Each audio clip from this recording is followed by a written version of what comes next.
Ayan po, patuloy na po ginagawa ng hollow block.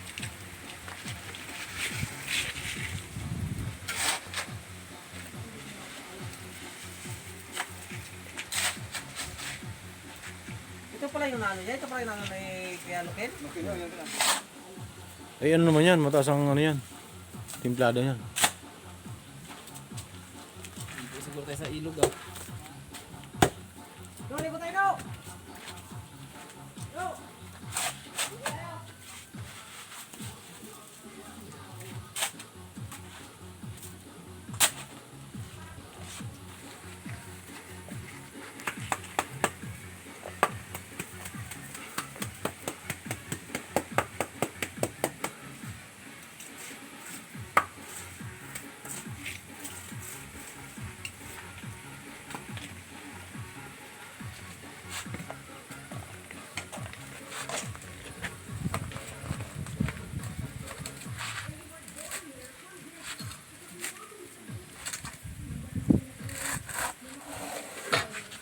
Wow, ayos. Panalo.